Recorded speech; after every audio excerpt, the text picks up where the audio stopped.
God designed us for success, but society has programmed us for failure.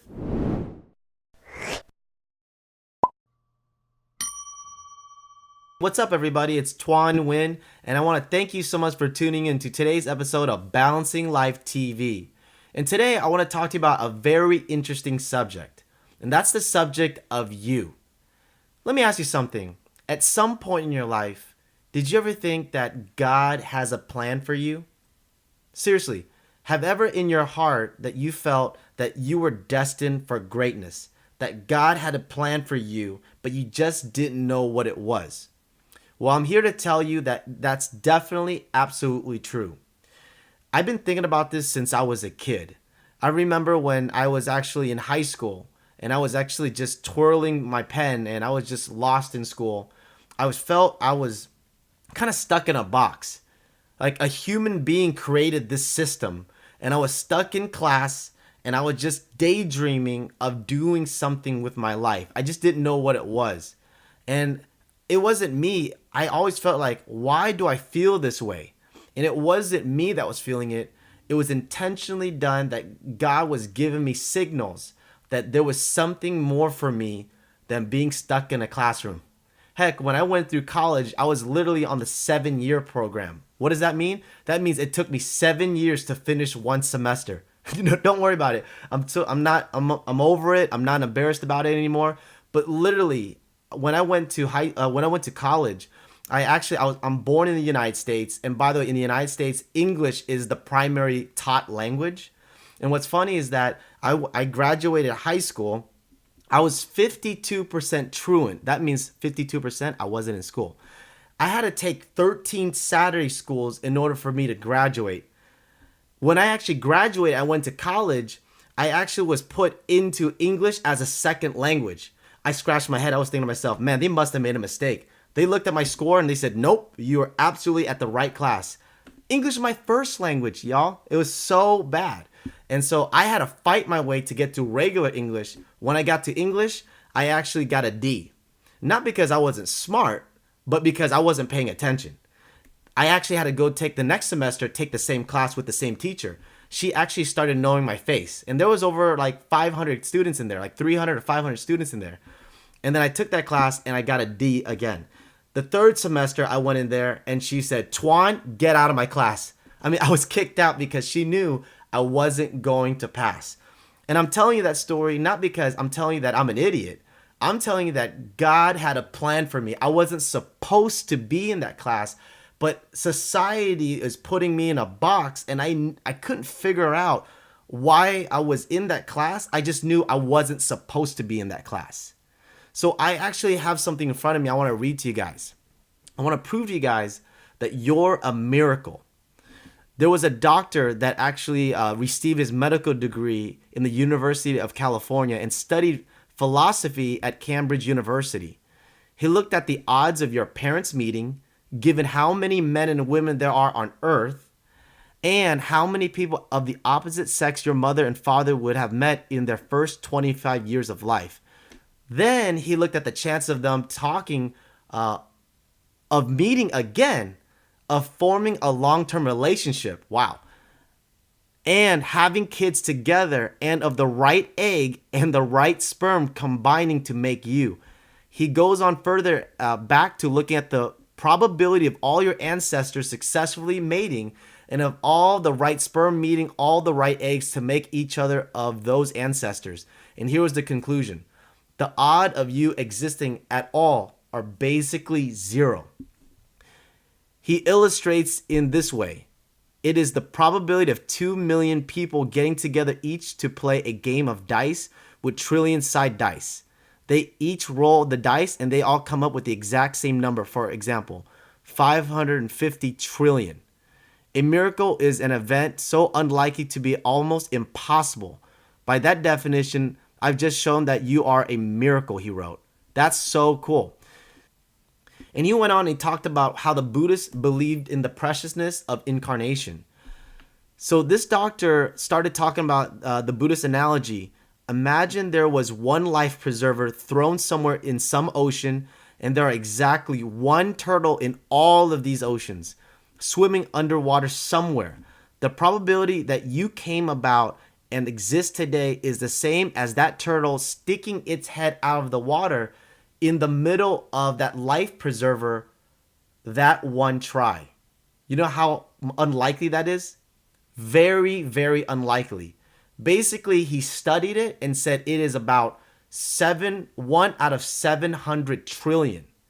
Guys, you being born is an average studied wise between 1 out of every 400 to 1 out of 700 trillion chance that you were born with the exact DNA, with the exact body infrastructure from your parents.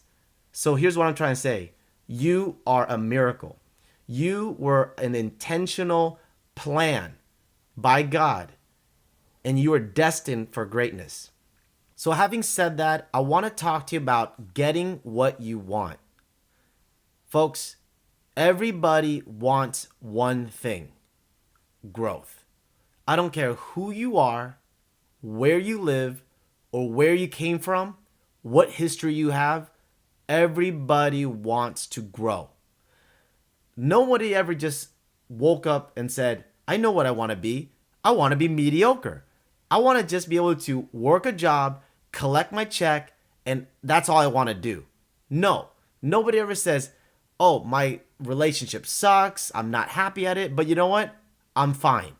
I'm comfortable. I'm just going to stay where it's at. Y'all ever heard of the story of the dog that actually basically, the paw was in pain because it actually stepped on a nail, and it was weeping and crying on the porch. And then, a person came out and said, went up to the owner and said, hey, how come your dog is in pain? It's been weeping and moaning this whole entire time and groaning the whole entire time. And then the owner said, well, he has a little tack on his paw. So why didn't you take it off? And he said, well, it hurts him enough. It hurts him, but it doesn't hurt him enough to take it off. Guys, we are all designed for greatness. And the thing is, most of us, they say statistically, 97% of the people are either dead or dead broke. Why? Because they let society program their mind to just simply be comfortable. Whether it's comfortable in your relationship that you're not happy at, comfortable at your job that you're not getting paid what you're worth, or you're stuck at a business where there's fear and you're not happy at, and then you're just stuck at it. And so you're just there. Why? Because you're making someone else happy. You're there because society has told you this is what you should do, but you're not happy. You're not happy in your relationship. You're not happy in at your job, or you're not happy working at a company or running your a particular business. Guys, the words that are very bad is I'm fine. I'm fine with getting paid $8 an hour. I'm fine making X amount of money. I'm fine being in a physically abused relationship. I'm fine being in this situation. But the reality is, folks, that is your fear. That is your natural human instinct that's common to all of us, that seeks a comfort zone in which nothing ever changes. You gotta be smarter than that. You have to be aware of those natural human instincts. You gotta be aware of those fear. And so in order for you to get something different, you have to do something different. And if you want growth, and I took notes, if you want growth, you have to get out of your own head. Number 2, you have to ignore your feelings. Success is found outside of your comfort zone. And if you seek growth and you want something different, you have to do something different. It's the routine, guys, that can actually get you where you want to go. I read a book that literally changed my life.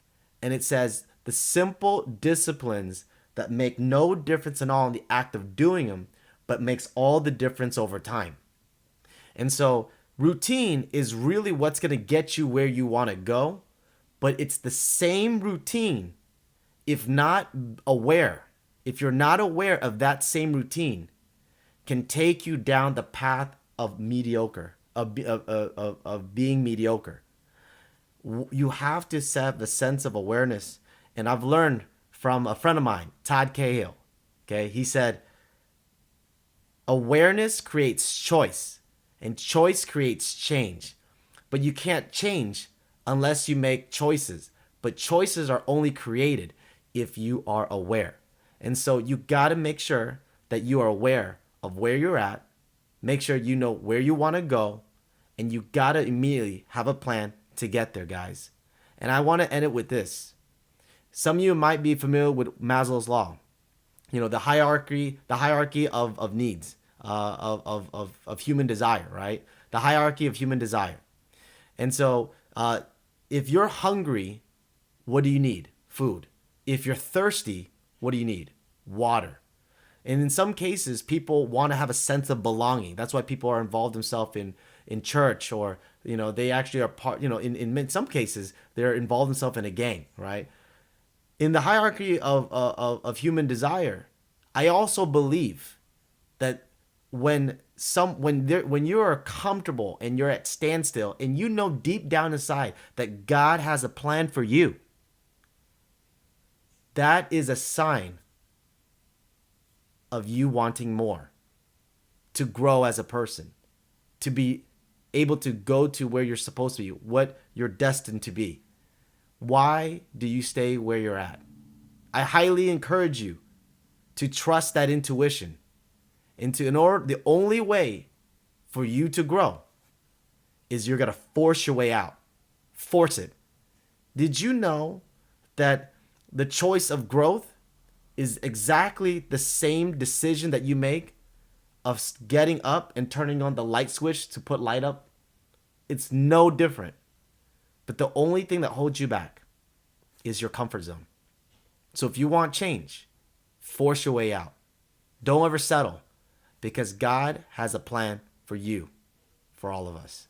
Thank you guys for tuning in to Balancing Life TV. Take care and God bless.